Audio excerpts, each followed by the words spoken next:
चीजें बहुत ही गंभीर और संवेदनशील है। जी हाँ, मैं आपको बता दूं कि आज का मुद्दा हरियाणा सरकार से जुड़ा है और ये मुद्दा कोई मामूली नहीं बल्कि भर्ती प्रक्रिया से जुड़ा है।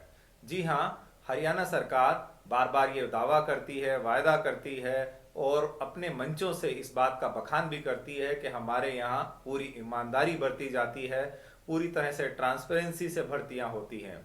लेकिन ये विभाग खुद मुख्यमंत्री के पास है और प्रदेश के मुखिया मनोहर लाल किस तरह से नियमों की अनदेखी कर रहे हैं, या उनके अधिकारी, या वो स्वयं, या उन्हें पता नहीं है, या वो पता लगाना नहीं चाहते हैं। इन सब सवालों के साथ मैं आपको बताऊं कि जनसंपर्क सूचना विभाग जो हरियाणा के मुख्यमंत्री के पास है, उस विभाग में किस तरह से वे अब तमाम प्रकार की, एक नहीं तमाम प्रकार की अनदेखियों की यदि बात करें वो हो रही है। और ये अनदेखियां कि महज एक आरोप नहीं, महज एक ढकोसला नहीं, महज एक झूठी मिथ्या प्रचार नहीं, बल्कि सूचना के अधिकार के तहत मिली जानकारी के अनुसार खुलासा हुआ है।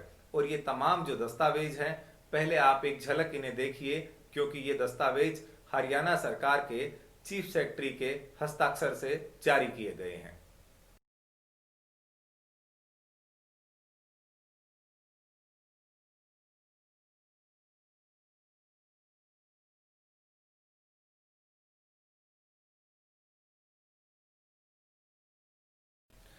देखा आपने, इन तमाम दस्तावेजों की अगर हम बात करें, इनमें समावेश चीजों की बात करें, तो इनमें साफ साफ लिखा है कि सरकार दो तरह के वायदे 2018 में कर चुकी है। जी हाँ, चीफ सेक्रेटरी हरियाणा ने अपने दोनों अलग अलग पत्रों में ये कहा है कि सूचना विभाग हो या कोई अन्य विभाग हो, वहां यदि कोई भर्ती होती है तो जो चिट्ठी जारी की गई है उसके पार्ट 1 में साफ साफ लिखा है कि कोई भी विभाग किसी भी तरह से, किसी कंपनी से, कॉन्ट्रैक्टर से, किसी आउटसोर्स से किसी भी बंदे को यानी कि कच्ची भर्ती में भी लगाता है तो भी आरक्षण की सुविधा उसे देनी पड़ेगी। यानी कि अनुसूचित जाति और पिछड़ा वर्ग को उसका हक देना पड़ेगा।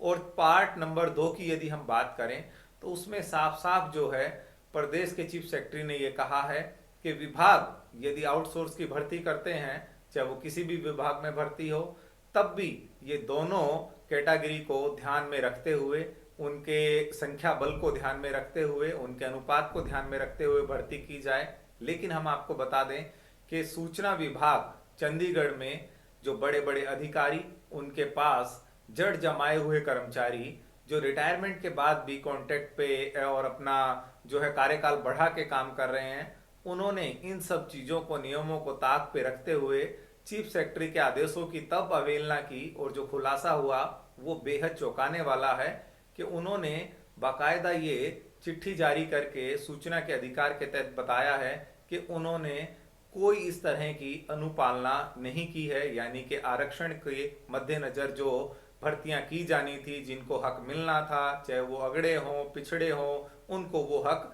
नहीं दिया गया। क्यों? क्योंकि यदि आरक्षण की पॉलिसी लागू होती तो उनके भाई भतीजावाज, बेटा बेटी, पत्नी, रिश्तेदार, अपने पराए, ये सब लोग भर्ती नहीं हो पाते।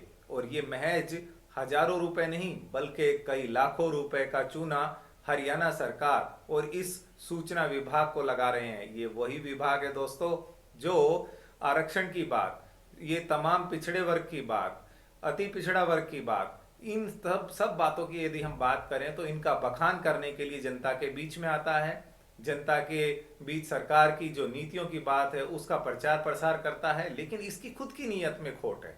आप देखिए कि बहुत जिम्मेवारी वाला महकमा है, सरकार की तमाम जो नीतियां हैं उनको वो सब तक पहुंचाने का तो काम करता है, लेकिन अपने ही विभाग में उन नीतियों की अनदेखी किस प्रकार हो रही है। और ये खेल आज से नहीं खेला जा रहा दोस्तों, ये खेल बहुत पुराना चला आ रहा है। चाहे सरकार ओम प्रकाश चौटाला की हो, जिस तरह से वो भर्ती कांड में जेल में है, चाहे सरकार भूपेंद्र सिंह हुड्डा की हो, चाहे उसमें बात करें जेवीटी टीचर की, पीटीआई टीचर, जिस तरह से 1983 पीटीआई को सुप्रीम कोर्ट ने निकाला है, या फिर बात करें हम अब मौजूदा हालात की 2008 में भूपेंद्र सिंह हुड्डा ने जो एपीआरओ भर्ती किए थे इसी विभाग के, उनमें कहीं भी आरक्षण को मद्देनजर नहीं रखा गया और वो मामला आज भी माननीय सुप्रीम कोर्ट देश की सबसे बड़ी अदालत में लंबित है और हम अदालत में विचारणीय होने के कारण इस मामले पे टिप्पणी अधिकतम नहीं कर सकते। लेकिन अपने अपने चहितों को जिस तरह से जब वो योग्यता के अनुसार भर्ती नहीं हो सकते तो पहले कच्चा भर्ती करते हैं, बाद में उन्हें पक्का कर देते हैं। ये तमाम ऐसे दस्तावेज, ऐसी चीजें हैं जो छुपे छुपाए और इनके ऊपर कहीं ना कहीं मिट्टी पे मिट्टी डालकर इसको दबाने का काम सरकार में बैठे नेता, सरकार में बैठे अधिकारी, सरकार में बैठे आका करने का काम कर रहे हैं।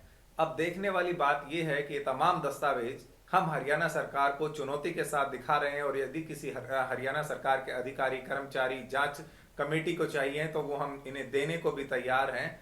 क्या हरियाणा सरकार इस पूरे मामले की जांच करवाने को तैयार है? क्या अनुसूचित जाति और पिछड़ों को उनका हक दिलाने के लिए तैयार है? जिस तरह से मनोहर सरकार का यह वायदा था कि वो विकास का जो पहिया है, जो न्याय की जो बात है, भर्ती प्रक्रिया में जो ईमानदारी है, वो योग्य व्यक्ति तक पहुंचेगी। ये सवाल आज हम सबके साथ छोड़े चलते हैं।